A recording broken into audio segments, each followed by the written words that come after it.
Hello ಎಲ್ಲರೂ ಹೇಗಿದ್ದೀರಾ? ಎಲ್ಲರೂ ಚೆನ್ನಾಗಿದ್ದೀರಾ ಅಂತ ಅಂದ್ಕೊಂಡಿದ್ದೀನಿ. ಇವತ್ತು ಬೆಳಗ್ಗೆಯಿಂದನೇ ವ್ಲಾಗ್ನ ಸ್ಟಾರ್ಟ್ ಮಾಡಿದ್ದೀನಿ. ಹಾಗೆ ನಮ್ಮ ಚಾನಲ್ಗೆ ಯಾರಾದರೂ ಹೊಸಬ್ರು ಬಂದಿದ್ದರೆ ಹಾಗೆ ನಮ್ಮ ಚಾನಲ್ನ ವಿಡಿಯೋ ನೋಡಿ ಕೂಡ ಸಬ್ಸ್ಕ್ರೈಬ್ ಆಗಿಲ್ಲ ಅಂದರೆ ದಯವಿಟ್ಟು ನಮ್ಮ ಚಾನಲ್ನ ಸಬ್ಸ್ಕ್ರೈಬ್ ಮಾಡ್ಕೊಳ್ಳಿ. ಹಾಗೆ ಬೆಲ್ ಬಟನ್ನ ಕ್ಲಿಕ್ ಮಾಡಿ. ಇದರಿಂದ ನನ್ನ ಎಲ್ಲ ವೀಡಿಯೋಸು ನಿಮಗೆ ನೋಟಿಫಿಕೇಷನ್ ಮೂಲಕ ತಲುಪುತ್ತೆ. ಯಾವ ವೀಡಿಯೋಸು ನಿಮಗೆ ಮಿಸ್ ಆಗೋದಿಲ್ಲ. ಇಷ್ಟು ದಿನ ಹಬ್ಬಗಳಿತ್ತು, ಹಬ್ಬಗಳಿಗೆ ರೆಡಿ ಮಾಡ್ಕೊಳ್ಳೋದು, ಒಂದು ತಿಂಗಳು ಮುಂಚೆನೇ ಮನೆ ಕ್ಲೀನ್ ಮಾಡ್ಕೊಳ್ಳೋದು, ಹಬ್ಬ ಮಾಡೋದು, ಕಂಟಿನ್ಯೂ ಆಗಿ 5 ಡೇಸ್ ಕೂಡ ರಜೆ ಇತ್ತು, ಸ್ಕೂಲ್ ಕೂಡ. ಸೊ ಇವತ್ತಿಂದ ಸ್ಕೂಲ್ ಸ್ಟಾರ್ಟ್. ಸೊ ಹಾಗಾಗಿ ಬೆಳಿಗ್ಗೆನೇ ಎದ್ಬಿಟ್ಟು ಅವಳಿಗೆ ಬ್ರೇಕ್ಫಾಸ್ಟ್ ಲಂಚ್ ಎರಡು ಕೂಡ ರೆಡಿ ಮಾಡ್ತಾ ಇದ್ದೀನಿ. ಪಡ್ಡಾಗಿರೋದ್ರಿಂದ ಲಂಚ್ಗೂ ಕೂಡ ಪಡ್ಡನ್ನೇ ಪ್ಯಾಕ್ ಮಾಡಬೇಕು ಅಂತ ಅಂದ್ಕೊಂಡಿದ್ದೀನಿ. ಹಿಂದಿನ ದಿನವೇ ಪಡ್ಡಿಗೆ ನೆನೆ ಹಾಕಿಬಿಟ್ಟು ರುಬ್ಬಿಟ್ಟಿದ್ದೆ. ಸೊ ಚೆನ್ನಾಗಿ ರುಬ್ಕೊಂಡಿತ್ತು.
ಸೊ ಪಡ್ಡನ್ನ ರೆಡಿ ಮಾಡಿಬಿಟ್ಟು ಅವಳಿಗೂ ಕೂಡ ಲಂಚ್ ಬಾಕ್ಸ್ಗೆ ಪಡ್ಡನ್ನು ಹಾಕಿ ಅದ್ರ ಜೊತೆ ಚಟ್ನಿ ಮಾಡಿದ್ದೆ, ಕೊಬ್ಬರಿ ಚಟ್ನಿ. ಅದನ್ನು ಕೂಡ ಪ್ಯಾಕ್ ಮಾಡ್ತಾಯಿದ್ದೀನಿ. ನನ್ನ ಮಗ ಬಂದು ತಳ್ಳಾಡ್ತಾ ಇದ್ದಾನೆ, ಎತ್ಕೋ ಅಂತಂದು. ಹಾಗೆ ಅದ್ರ ಜೊತೆಗೆ ಒಂದೆರಡು ಬಾಳೆಹಣ್ಣನ್ನು ಕೂಡ ಇಟ್ಟೆ. ಫ್ರೂಟ್ಸ್ ಯಾವುದಿರುತ್ತೋ ಅದನ್ನು ಇಟ್ಬಿಡ್ತೀನಿ. ಒಂದು 10 ಮಿನಿಟ್ಸ್ ಬ್ರೇಕ್ ಇರುತ್ತಲ್ವ, ಅವಾಗ ತಿಂತಾಳೆ. ಹಾಗೆ ಅವಳನ್ನ ಸ್ಕೂಲಿಗೆ ಕಳಿಸ್ಬಿಟ್ಟು ಅದಾದಮೇಲೆ ನಾನು ಕಸ ಗುಡಿಸಿ ರಂಗೋಲಿ ಹಾಕ್ತಾಯಿದ್ದೀನಿ.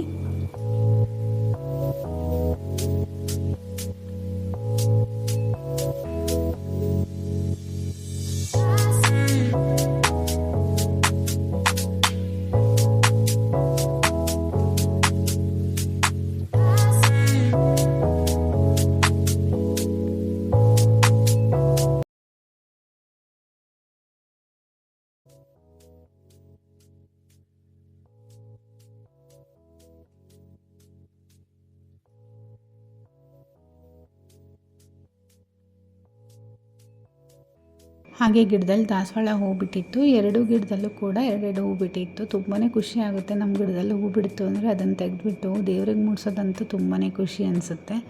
ಹಾಗೆ ನನ್ನ ಹಸ್ಬೆಂಡ್ ಪೂಜೆ ಮಾಡ್ತಾಯಿದ್ರಲ್ವ, ಸೊ ಹಾಗಾಗಿ ಹೂವನ್ನ ಕಿತ್ಕೊಂಡು ಕೊಡ್ತಾಯಿದ್ದೀನಿ. ಯಾಕೋ ದಾಸವಾಳ ಗಿಡ ಸ್ವಲ್ಪ ಎಲೆಗಳೆಲ್ಲ ಎಲ್ಲೋ ಇಶ್ ಆಗಿಬಿಟ್ಟಿದೆ. ಅದಂತೂ ಒಂದು 20-30 ಎಲೆಗಳೆಲ್ಲ ಉದುರ್ಕೊಂಡು ಹೋಗ್ತಾಯಿದೆ. ಅದು ತಾನಾಗೆ ಉದುರು ಬಿಡ್ತಾಯಿದೆ, ಎಲ್ಲೋ ಕಲರ್ ಆಗಿಬಿಟ್ಟು. ಯಾಕೆ ಅಂತ ಗೊತ್ತಿಲ್ಲ.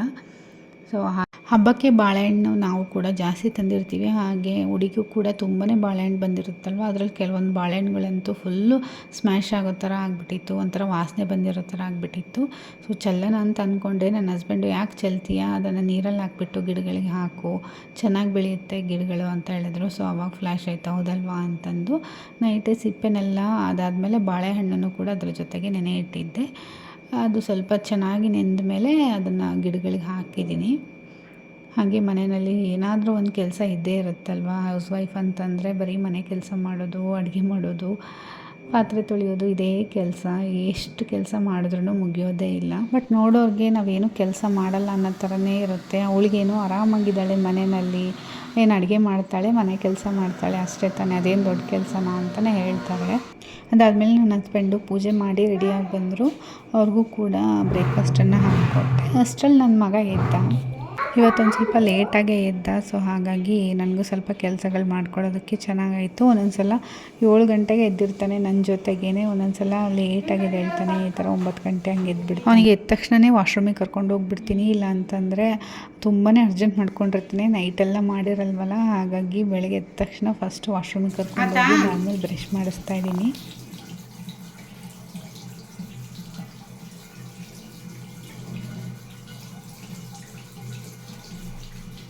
ಮುಖ ತೊಳ್ಕ, ಮುಖ ತೊಳ್ಕಪ್ಪ. ಮುಖ ಹಿಂಗೆ ತೊಳ್ಕೊಂತೀಯ ಖುಷಿ ಸಾಕು.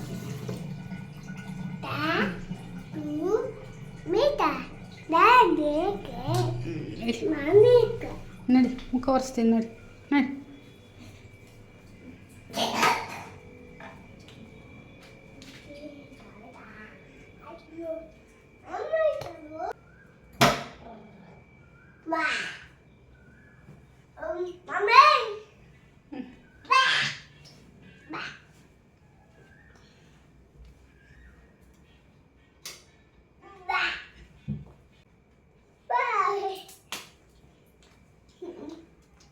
ಅದಾದಮೇಲೆ ನಾನು ಕೂಡ ಬ್ರೇಕ್ಫಾಸ್ಟ್ ಮಾಡಿಕೊಂಡೆ, ಅವನಿಗೂ ಬ್ರೇಕ್ಫಾಸ್ಟ್ ಮಾಡಿಸ್ದೆ.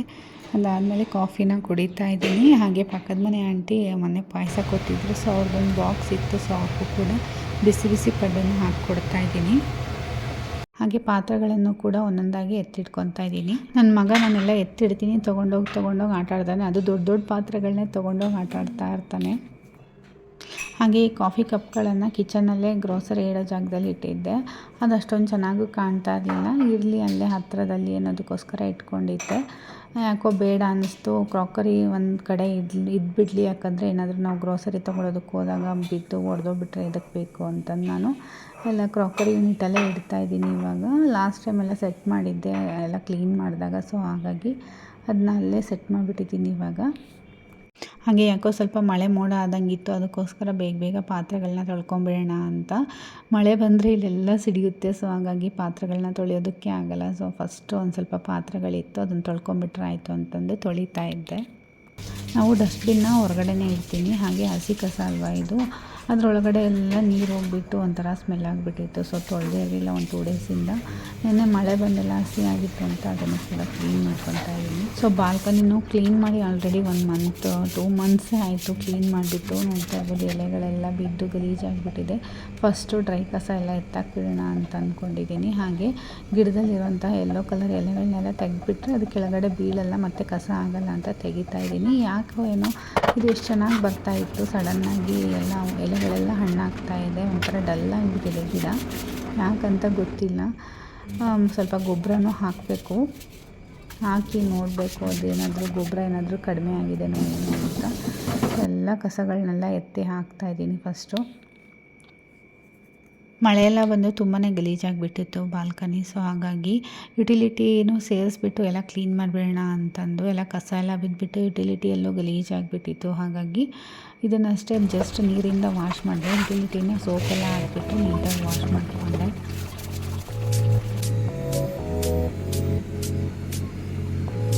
ಸೊ ಬಾಲ್ಕನಿ ಎಲ್ಲ ಕ್ಲೀನ್ ಮಾಡಿ ಹಾಗೆ ನಾನು ಕೂಡ ಸ್ನಾನ ಮಾಡಿ ಊಟ ಮಾಡಿದೆ. ಹಾಗೆ ನನ್ನ ಮಗನ ಬೆಳಗ್ಗೆ ಬ್ರೇಕ್ಫಾಸ್ಟ್ ಆದ ತಕ್ಷಣ ಮತ್ತೆ ಇನ್ನೊಂದು ಸಲ ಮಲಗಿಸ್ತೀನಿ.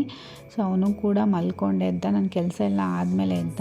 ಅವನಿಗೂ ಕೂಡ ಊಟ ಮಾಡಿಸ್ದೆ. ಅಷ್ಟೊತ್ತಿಗೆ 3:30 ಆಯಿತು. ನನ್ನ ಮಗಳು ಬಂದಿದ್ಲು ಸ್ಕೂಲಿಂದ. ಅವಳಿಗೆ ಸ್ಕೂಲಿಂದ ಬಂದ ತಕ್ಷಣ ಏನಾದರೂ ತಿನ್ನಬೇಕು ಅಂತ ಅನ್ಸಲ್ಲ, ಯಾಕಂದರೆ ಮಧ್ಯಾಹ್ನ ಊಟ ಮಾಡಿರ್ತಾಳಲ್ವ. ಸೊ ಹಾಗಾಗಿ ನಂಗೆ ಊಟ ಏನೂ ಬೇಡ ಅಂತ ಹೇಳ್ತಾಳೆ.